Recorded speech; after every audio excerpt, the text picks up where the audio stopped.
सर्वांना प्रभू येशू ख्रिस्ताच्या नावात सलाम। खरज तव सहवास घडावा, प्रभू रे तव सहवास घडावा। त्या प्रभूच्या सहवासामध्ये तुम्ही मी राहणं गरजेचं आहे। आणि प्रभू मी कोणाचा रे। खरंच तुम्ही नेहमी जर आध्यात्मिक वाढीकडे लक्ष लावतो आणि आध्यात्मिक वाढीकडे बघतो तर तुम्ही मी धाव घेतो यासाठी की प्रभूच्या सहवासामध्ये तुम्ही मी राहावा। तुम्ही मी धाव घेतो की विश्वासणाऱ्यांच्या आध्यात्मिक सहवासामध्ये राहावा, जेणेकरून तुमची आणि माझी आध्यात्मिक वाढ होईल।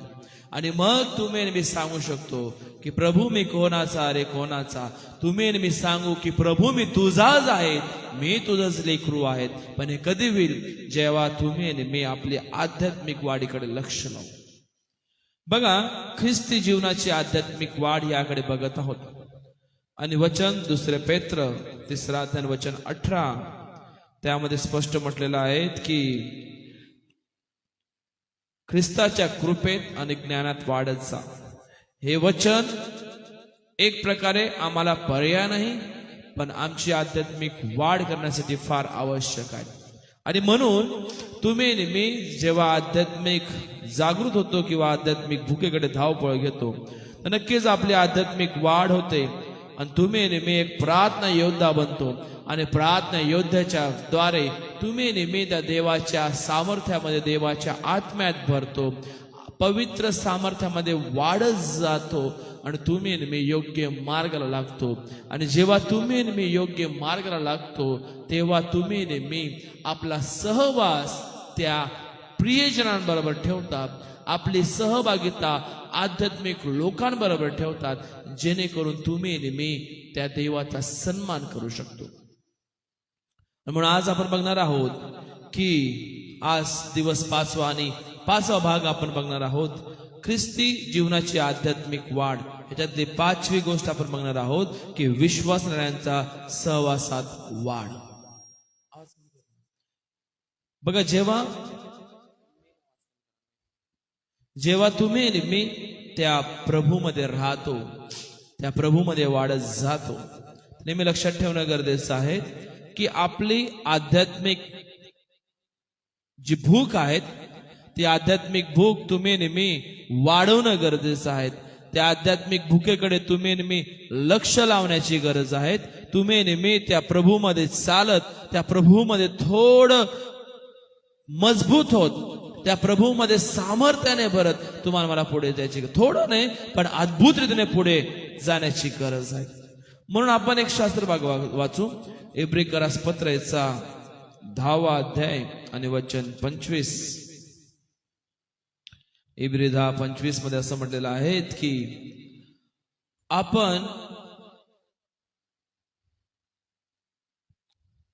आपण कित्येकांच्या चालीप्रमाणे आपले एकत्र मिळणे न सोडता एकमेकांना बोध करावा, आणि तो दिवस जसजसा जवळ येत असल्याचे तुम्हाला दिसते तसा तो अधिक करावा।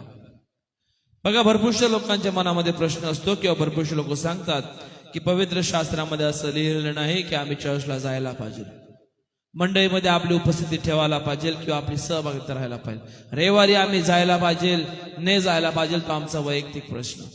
पण लक्षात ठेवणं गरजेचं आहे की विश्वासणाऱ्यांच्या सहवासात वाढ। जेव्हा तुम्ही मी एकत्र येतो, एकत्र येणं कधीच मंडळीने सोडायला नको। ज्या दिवशी मंडळीमध्ये एकत्र येणं थांबवते, ज्यावेळेस मंडळी एकत्र येऊन देवाची आराधना करत नाही, एकत्र येऊन वचन ऐकत नाही, एकत्र येऊन प्रार्थना करत नाही, एकत्र येऊन आध्यात्मिक गोष्टीवर चर्चा करत नाही, तेव्हा त्या मंडळीची स्थिती अतिशय वाईट होते। ज्या मंडळीमध्ये आध्यात्मिक सहवास नाही, ज्या मंडळीमध्ये देवाच्या वचनासाठी एकत्र येत नाही, प्रार्थना करत नाही, आराधना करत नाही, त्या मंडळीची अवस्था अतिशय बिकट होऊन जाते, खराब होऊन जाते। का? कारण त्या मंडळीमध्ये देवाला प्राधान्य नाही। मग कोणत्या गोष्टींना जास्त ते प्राधान्य देतात? राजकारण, एकमेकांचा पाय खेचणे, आया बायांच्या कहाण्या करणे, शिव्याशाप, व्यसन, अनेक गोष्टी, अनेक प्रकारचे पाप त्या गोष्टीमध्ये गुंतून जातात. का? कारण त्यांची आध्यात्मिक सहभागिता नाही. बाह्य गोष्टी त्यांना फार आवडतात, बाहेरील गोष्टींवर ते जास्ती प्रेम करतात. त्यांना असं वाटतं की बाहेर जर आम्हाला 1000 लोक ओळखतात म्हणजे आम्ही खूप काही मोठे झालो. नाही, जर तुमची आणि माझी सहभागिता या पवित्र भवनामध्ये पवित्र लोकांबरोबर नाही तर तुम्ही आणि मी कुठेतरी खाली पडत आहोत. बघा, जर त्याच्या अगोदरचं वचन वाचलं इब्री 10:24, आणि प्रीती व सत्कर्मे करण्यास उत्तेजन येईल असे एकमेकांकडे लक्ष देऊ. एकमेकांकडे लक्ष देऊ असं म्हटलेलं आहे. लक्ष द्याने लक्ष देऊ म्हणजे जो लेखक आहे तो सांगत आहेत की आपण हे करणं आवश्यक आहे.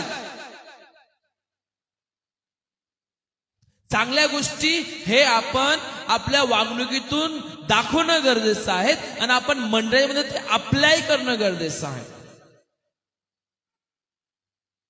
पण आपली जी सहभागिता आहे मंडळीमध्ये, तुम्ही आणि मी सक्रिय राहायला पाहिजे, पण तुम्ही आणि मी त्या मंडळीमध्ये सक्रिय नाही. का? त्याचं कारण एकच आहे की आमची आध्यात्मिक वाढीकडे आम्ही पूर्णपणे लक्ष दिलेलं नाही. आमची आध्यात्मिक जी वाढ आहे ती कुठेतरी अटकून गेलेली आहे. जसं बी पेरणारा बी पेरावेस गेला, काय बी वाटेवर पडले, खडकावर पडले, झुडपात पडले, चांगल्या जमिनीवर पडले. ते झुडपामध्ये पडलेल्या बी प्रमाणे आपलं जीवन झालेलं आहे. आम्ही कुठेतरी अटकून गेलेलो आहोत. आमची आध्यात्मिकता आहे ना ती वाढत नाही आहे, ती कुठेतरी अटकलेली आहे. त्याचं कारण कोण आहे? परत तुम्ही त्या शैतानाला दोष नका देऊ. आम्ही काय करतो की आमची आध्यात्मिक वाढ होत नाही, सर्व कारस्थान करणारा तो शैतान आहे. तुम्हाला आणि मला निर्णय घ्यायची गरज आहे, तुम्हाला मला पुढे यायची गरज आहे, तुम्हाला मला पाऊल उचलण्याची गरज आहे. त्या शैतानाने तुमचा आणि माझा पाऊल पकडून ठेवलेला नाही. या विचारांवर ताबा तुम्ही आणि मीच त्याला देतो. आता ही वेळ आहे की तुम्ही आणि मी स्वतः निर्णय घेण्याची गरज आहे आणि आध्यात्मिक मार्गावर, आध्यात्मिक वाटचालीवर तुम्हाला मला चालण्याची गरज आहे. आम्हाला खूप वाटतं की आम्ही हे करायला पाहिजे,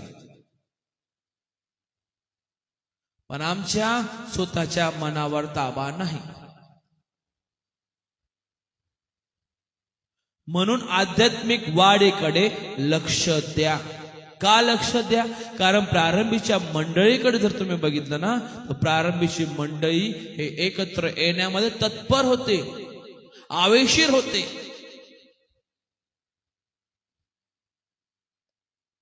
त्यांना एकत्र येण्यामध्ये एवढी आवड होती, एवढं प्रेम होतं, एवढी आध्यात्मिकतेमध्ये त्यांना वाढण्याची एवढी उत्सुकता होती की आम्ही मंडळीतले सदस्य एकत्र येऊ, एकमेकांची वाट बघू, एकमेकांसोबत प्रार्थना करू, एकमेकांसोबत भाकर मोडू. किती अद्भुत!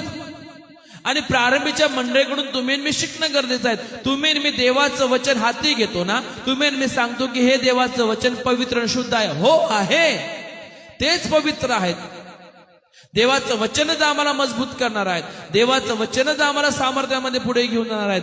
मग देवाचं वचन सांगतं की मंडळीने एकत्र येणं फार आवश्यक आहे. मग तुम्ही मी का अटकतो? मंडळीमध्ये आल्यानंतर तुम्ही मी सांगतो की मी त्या व्यक्तीच्या जवळ बसणार नाही, ती व्यक्ती माझी दुश्मन आहे, त्या व्यक्तीचं तोंड बघूशी मला आवडत नाही. अहो, कोणत्या पद्धतीने तुम्ही मी देवाची आराधना करायला, या आराधनेसाठी, या आराधना उपासना मंदिरामध्ये तुम्ही मी येतो? कोणत्या पद्धतीने? आमची चेअर तीच आहे, आमची जागा तीच आहे. जर त्या ठिकाणी कोणी बसलं तर आम्ही सांगू, अरे हा जास्ती करतोय का, माझ्या जागेवर जाऊन बसला. ही आमची आध्यात्मिक सहभागिता आहे का? नाही. आध्यात्मिक सहभागिता एकमेकांच्या उन्नतीसाठी स्पष्ट म्हटलेलं आहे. बघा, आणि प्रीती व सत्कर्मे करण्यास उत्तेजन येईल असे एकमेकांकडे लक्ष देऊ, असे एकमेकांकडे लक्ष देऊ. का? प्रीती आणि सत्कर्म करण्यासाठी त्यांना उत्तेजन भेटेल. काय एकत्र यायचं आहे की चालीप्रमाणे आपले एकत्र मेने न सोडता एकमेकांना बोध करावा. तो दिवस जसजसा जवळ येत असल्याचे तुम्हाला दिसत असतात तसतसे अधिक करावा. कोणता दिवस? प्रभूचा दिवस. कोणता दिवस? तो प्रभू तुम्हाला मला घेण्यासाठी येत आहेत. तो दिवस जसा जवळ येत आहेत तसतसं तुम्ही आणि मी एकमेकांजवळ राहायला पाहिजे. पण आम्ही काय करत आहोत? पांगापांग होत आहोत. किती छान गाणं आहे ना, ख्रिस्ती जीने किती छान किती छान. काय सोमवार मंगळवार बुधवार गुरुवार शुक्रवार शनिवार रविवारी किती छान. पण काही लोक कसे गातात की रविवारी पांगापांग, राहतच नाही एकत्र.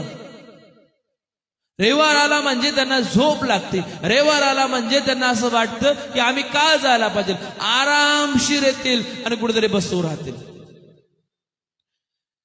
जो व्यक्ती असं वागत आहे, जो सांगतो की मी विश्वासणारा आहेत, पण त्याच्या वागणुकीमध्ये या सर्व गोष्टी आम्हाला पाहायला भेटत आहेत, त्या व्यक्तीची आध्यात्मिक वाढ होत नाही.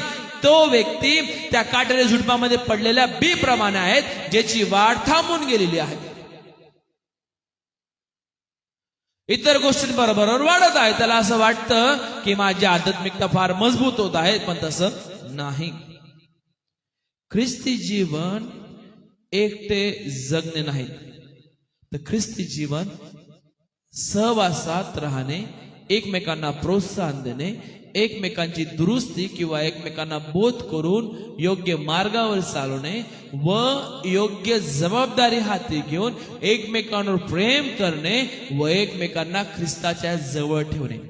जसं एक लेखक सांगतो ना, गीतकार, की somebody is praying for me, somebody is lifting me up to the Lord, somebody is praying for me, somebody is knocking heaven's door for me. बघा, कोणीतरी माझ्यासाठी प्रार्थना करत आहेत, कोणीतरी मला स्वर्गाच्या राज्याकडे उचलत आहेत, कोणीतरी माझ्यासाठी प्रार्थना करत आहेत, कोणीतरी माझ्यासाठी स्वर्गाचं दार ठोकत आहेत. स्वर्गाकडे उचलणारे लोक एकत्र येणं गरजेचं आहे. पापाकडे नाही, नरकामध्ये नाही, त्या अधोलोकामध्ये नाही. बघा, नीतिसूत्रामध्ये किती सुंदर म्हटलेलं आहे. नीतिसूत्र 27:17 की लोखंडाला काय करते? धार लावते ना, शार्प करते. पण ख्रिस्ती व्यक्ती एकमेकांना शार्प करणारे आहेत, धार लावणार आहेत. आणि धार म्हणजे कोणती? देवाच्या सामर्थ्यामध्ये. धार म्हणजे कोणची? पावित्र्याची. धार म्हणजे कोणची? आध्यात्मिक वाढीची. आम्ही सांगतो की जसे 5 बोट वेगवेगळे आहेत, तसे आम्ही ख्रिस्ती लोक देखील वेगवेगळे आहोत. हा, आम्ही ते आमच्या वागणुकीतूनच प्रकट करतो, सांगण्याची गरज नाही. विश्वासणाऱ्यांचा जो सहवास आहे, त्या सहवासामध्ये वाढ होणं गरजेचं आहे. त्याच्यामध्ये मतभेद नको, त्याच्यामध्ये राग नको, त्याच्यामध्ये कसल्याच प्रकारची दुरिता नको. पण जेव्हा तुम्ही आणि मी एकत्र येतो, तर तुमचे आणि माझे मतभेद मांडा. तुमचा आणि माझ्यामध्ये जो राग आहे तो एकमेकांना सांगा. समस्या जे आहे ते सांगा. एकमेकांना दूर ठेवू नका, तर एकमेकांना जवळ करा, एकत्र राहा आणि देवाची आराधना करा. ही तुमची आणि माझी आत्मिक ऐक्यता आहे, तुमची आणि माझी उत्तम संगती आहे. आणि संगती काय प्रकट करते माहिती का? तुम्ही आणि मी ख्रिस्ताचे शरीर आहे.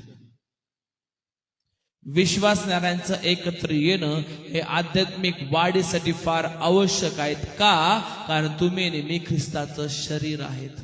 लक्षात ठेवा. म्हणून प्रारंभीच्या मंडळीकडे बघा, सर्व काही सामायिक होते. रोज एकत्र येत होते, रोज एकत्र येऊन भेटत होते, प्रार्थना करत होते आणि त्यांची आध्यात्मिक वाढ होत होती. आध्यात्मिक वाढ कशी?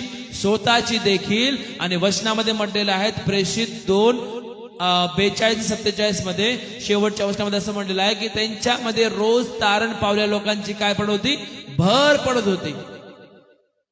ह्या आध्यात्मिक एकत्र येण्याचा प्रभाव आहे. लक्षात ठेवा. तुम्ही आणि मी एकत्र येतो ना, तर तुमच्या आणि माझ्या एकत्रपणामुळे जर कोणाचं तारण झालेलं नाही, जर कोणी पापामध्ये आहेत, जर कोणी एखाद्या देवापासून लांब आहेत, भटकून गेलेला आहेत, तर तुमच्या आणि माझ्या एकत्रपणामुळे तुम्ही आणि मी त्यांना ख्रिस्ताजवळ खेचतो. कोणाजवळ? ख्रिस्ताजवळ. म्हणजे स्वर्गाच्या राज्याजवळ घेऊन जातो, किंवा स्वर्गाच्या राज्यामध्ये एंट्री करण्यासाठी तुम्ही आणि मी देखील एक कारण ठरतो. म्हणून आजच्या परिस्थितीमध्ये आम्हाला लहान लहान प्रार्थना गटची स्थापना करण्याची गरज आहे. आपल्याच मंडळीमध्ये आहे का तसं? नाही, बिलकुल नाही. आपल्या मंडळीमध्ये लहान लहान प्रार्थनेचे गट नाही. आम्ही सकाळी येऊ, संध्याकाळी येऊ, प्रार्थना करून निघून जाऊ. पण आपल्या एरियाप्रमाणे आम्ही प्रार्थनेचा गट केलेला आहेत का? नाही. पण आम्ही रोज संध्याकाळी एकत्र येऊन बसू. कोणाचं काय झालं तुम्हाला माहित आहे का? की त्या घरामध्ये अशी गोष्ट झाली, मग एवढी चर्चा करू की त्या चर्चेला कसल्याच प्रकारची लिमिट नाही. त्यासाठी नाही, असा ग्रुप तयार करा आपल्या सोसायटीमध्ये की आम्ही एकत्र येऊन प्रार्थना करू. तुम्हाला माहित आहे का की आपली ती गल्ली सोडून त्या गल्लीमध्ये असं झालं, चला आपण प्रार्थना करू. त्याला म्हणतात आध्यात्मिक सहभागिता. ते आहे खरी ख्रिस्ती, ती आहे खरी मंडळी. मंडळी म्हणजे फक्त नावापुरती नाही. तव सहवास घडावा प्रभू रे, तव सहवास घडावा. त्या प्रभूचा सहवास तुम्हाला मला प्राप्त व्हावा म्हणून आध्यात्मिक गटाची स्थापना करणं, छोटे छोटे प्रार्थना गट तयार करून आम्हाला देवाचं गौरव करणं गरजेचं आहे. आणि नियमित आपली मंडळीमध्ये उपस्थित ठेवणं देखील गरजेचं आहे. एकमेकांना प्रोत्साहन द्या आणि जबाबदारी हाती घ्या. का तुम्ही मी करू शकतो का? हो, करू शकतो. आज मी तुम्हाला या ठिकाणी सांगत आहे, येत्या शुक्रवारी ज्यावेळेस प्रार्थना असते, पण ती कॉर्नर प्रेयर आपली यावेळेस चर्चमध्येच आहेत. चर्चमध्येच आपण मंडळीची प्रार्थना घेणार आहोत. ती प्रार्थना आपण करू, देवाची आराधना करू. आणि शनिवारी नक्कीच आम्ही एखाद्या एरियामध्ये जाऊ आणि त्या एरियामध्ये काही लोकांना एकत्र बोलून ग्रुप करून आम्ही त्या ठिकाणी प्रार्थना करू. आठवड्यातून एकदा हे आवश्यक आहे. त्याद्वारे तुम्ही आणि मी आध्यात्मिक रीतीने एकमेकांना जोडल्या जातो. आध्यात्मिक वाढीसाठी हे देखील एक महत्वाचं कारण लक्षात, आणि तोच एक मोठा प्रभाव आहे. बघा, जर आध्यात्मिक वाढ आपल्या प्रिय व्यक्तीची करायची आहे ना, जर आपल्या मंडळीची करायची आहे ना, तर आम्हाला एकमेकांबरोबर उत्तम रीतीने सहभागिता ठेवणं गरजेचं आहे. नाही तर आम्ही नावं ठेवूनच जातो की ती व्यक्ती चर्चमध्ये येत नाही, ती व्यक्ती महिन्यातून एकदा येते, वर्षातून एकदा येते. ECG ख्रिश्चन आहेत, ईस्टर, गुड फ्रायडे, ख्रिसमसलाच फक्त ते चर्चला येतात. हो, येतात. जर तुम्हाला माहित आहे तर आपली सहभागिता अशी ठेवा की आम्ही त्यांच्यासाठी प्रार्थना करू. ख्रिस्ती लोक व्यर्थ बडबड करणारे नको, पण ख्रिस्ती लोक सामर्थ्याने प्रार्थना करणारे पाहिजे. हे फार आवश्यक आहे. म्हणून विश्वासणाऱ्यांचा सहवासात वाढ करणे, ख्रिस्ती विश्वासणाऱ्यांची आध्यात्मिक वाढीसाठी आध्यात्मिक सहवास असणं गरजेचं आहे. म्हणून इब्रिकारास 10:25 मध्ये स्पष्ट म्हटलेलं आहे, आम्हाला एकमेकांच्या वाढीसाठी एकमेकांना बोध करण्याची गरज आहे. बघा, ख्रिस्ती आध्यात्मिक वाढ किंवा ख्रिस्ती जीवनाची आध्यात्मिक वाढ याकडे तुम्ही मी लक्ष देणं गरजेचं आहे. फार आवश्यक आहे माझ्या प्रियजनांनो. आज तुम्ही आणि मी भटकून चाललेलो आहोत त्या पापामध्ये, खोट्या सिद्धांतामध्ये, खोट्या विचारांमध्ये, राजकारणामध्ये. आम्ही आपलं समजून आम्ही एकमेकांना लांब करत आहोत. या गोष्टीकडे विशेष करून दखल द्या आणि देवाच्या सामर्थ्यामध्ये वाढत जा, कारण तोच प्रभू तुम्हाला मला मजबूत करणार आहे. मी हेच सांगल की तुम्ही आणि मी मंडळी म्हणून एकत्र या, आध्यात्मिक सहभागिता ठेवा आणि आध्यात्मिक रीतीने वाढा. देवबाप करो आपल्या प्रत्येकाला आशीर्वादित करो. आणि मे गॉड ब्लेस यू.